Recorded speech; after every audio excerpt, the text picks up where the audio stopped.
আমরা ভুলে না যাই, আমরা সব সময় যেন আল্লাহর দুয়ারেই থাকতে পারি।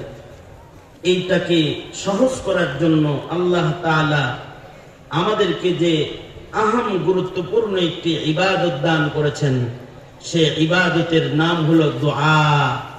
দোয়া নামক ইবাদত, দোয়া এটি মুস্তাকিল একটি ইবাদত। আর দোয়া হুয়াল ইবাদত, দোয়া সকল ইবাদতের হিস্সা।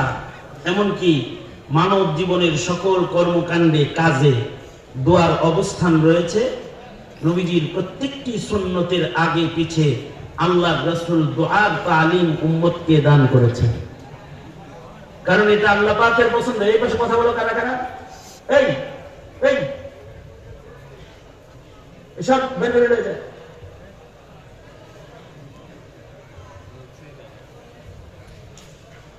আল্লাহ রাসূল সাল্লাল্লাহু আলাইহি ওয়াসাল্লামের প্রত্যেকটি সুন্নাহ আমলের মধ্যে দুআর তালিম রয়েছে, অর্থাৎ বান্দাকে আল্লাহর কাছে প্রত্যেকটি কাজে শব্দে শব্দে চাওয়ার তালিম প্রদান করা হয়েছে। যেমন কেউ মসজিদে ঢুকবে তখন দোয়া করে ঢুকতে হয়। ওই যে এখনো মসজিদের গেটে দোয়া লেখা আছে, আল্লাহুম্মা ইফতাহলি আবওয়াবা রাহমাতিক। বের হবে দোয়া পড়ে বের হইতে হয়। কেউ ঘরের ভেতরে প্রবেশ করবে, দোয়া করে ঢুকতে হয়। ঘর থেকে বের হবে, দোয়া পড়ে বের হইতে হয়। কেউ জামা পরবে, দোয়া পড়তে হয়। জামা খুলবে, দোয়া পড়তে হয়। বাথরুমে ঢুকবে, তাও দোয়া পড়তে হয়। বাথরুম থেকে বের হয়ে দোয়া করতে হয়। দোয়ার একটা আজব দখল শরীয়তে ইসলামে রয়েছে। এটা প্রত্যেকটা ইবাদতের মগজের জায়গায় রয়েছে। মানব দেহের ভেতরে মগজের মূল্য যেমন, মানব জীবনের প্রত্যেকটা ইবাদতের ভেতরে দোয়ার মূল্য তেমন। আল্লাহর রাসূল বলেন, আদ-দুআ মুখুল ইবাদাহ, ইবাদতের একেবারে মগজ। এ কারণে দোয়া খুব গুরুত্বের সাথে করা, ইহতিমামের সাথে করা, দোয়ার সিলসিলাকে সামান্য সময়ের জন্য বন্ধ না করা। আদম ইবাদত দোয়া। দোনো হাত উপরে তোলেন তো, সোজা করেন, না জোড়া দেন। ট্রেনের আর এক বগি যেটা, এটা কিন্তু লাইকের দিচ্ছে একেবারে। মুফতি সাহেব আয়া করছে, উনি যে কোনো সময় স্টেজে চলে আসবে। সুতরাং এক সেকেন্ড যেন নষ্ট না হয়, এ কারণে আমি ভূমিকা বাদ দিয়ে সোজা আমি আমার আলোচনায় প্রবেশ করছি। দোয়ার একটা গুরুত্ব শরীয়তে ইসলামী সর্বোচ্চ। শরীয়তের কিছু ইবাদতের জন্য জাগার শর্ত আছে, কিছু ইবাদতের জন্য সময়ের শর্ত আছে, কিছু ইবাদতের জন্য পবিত্রতার শর্ত আছে, কিছু ইবাদত সময়ের সাথে বেঁধে দেওয়া হয়েছে, কিছু ইবাদত টাকার সাথে আছে, কিছু ইবাদত স্থানের সাথে আছে, কিছু ইবাদত বদনী, কিছু ইবাদত মালি, কিছু ইবাদত মুশতারিকা বাইনাল মালি ওয়াল বাদান।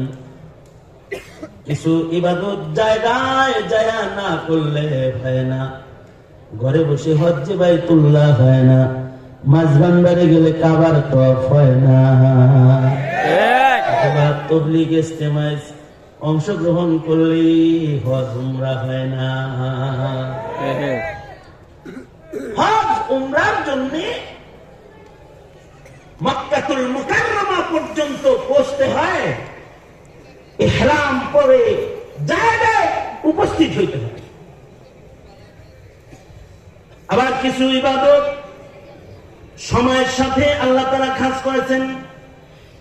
ইন্নাস সালাতা কানাত আলাল মুমিনিনা কিতাবাম মাওকুতা। ওয়াক্ত না হলে নামাজ পড়া যায় না। ওয়াক্তের শুরু আছে, শেষ আছে। হার ইবাদতের আলাদা আলাদা ওয়াক্ত মহান আল্লাহ দান করেছেন।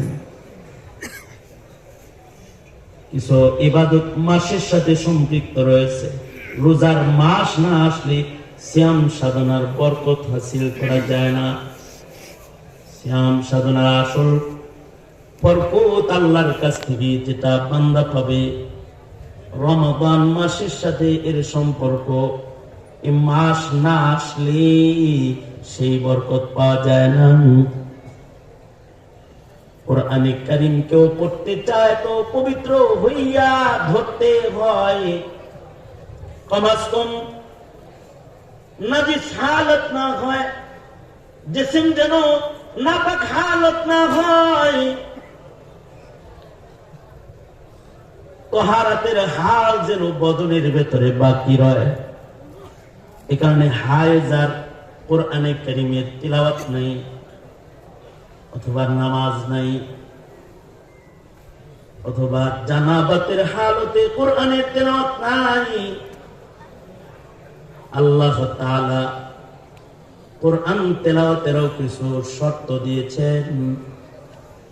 কিন্তু দোয়া মানব জীবনের এমন একটা ইবাদত, যে ইবাদতের ভেতরে মহান আল্লাহ জাগা, সময়, তহারাত কোন শর্ত জুড়ে দেন নাই। যেখানে যেথায় বান্দা তার রবের কথা স্মরণ হবে, খালি দরখাস্তটা দিয়া বলবে, আল্লাহ আমি কিন্তু এটা চাই। আল্লাহ বলেন, চাইবা তুমি, চাওয়ার দায়িত্ব তোমার আর দেওয়ার দায়িত্ব আমি আল্লাহ। আদব এক ইবাদত, নিষিদ্ধ কোনো হালাত নাই। কোরআন তেলাওয়াতের নিষিদ্ধ হালাত আছে, জিকিরের নিষিদ্ধ হালাত আছে, দোয়ার নিষিদ্ধ হালাত নাই। নামাজের নিষিদ্ধ হালাত আছে, রোজার নিষিদ্ধ সময় আছে, কিন্তু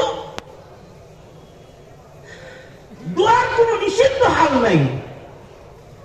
হায়দা ঋতুস্রাব চলছে, নামাজ পড়তে পারে না বটে, দোয়া করতে পারবে। মুসাল্লা বিছায়া ওয়াক্ত মতো 5 বেলা বলবে, আল্লাহ সেজদাটা দিতে পারলাম না, মাফ করে দিয়েন। দোয়াটা করবে, যে আল্লাহর কাছে বলবে, এইটার সুযোগ আছে। তার যত চাওয়া আছে আল্লাহর কাছে চাইতে থাকবে। আল্লাহু আকবার করে বলেন, আল্লাহু আকবার চাইতে থাকবে।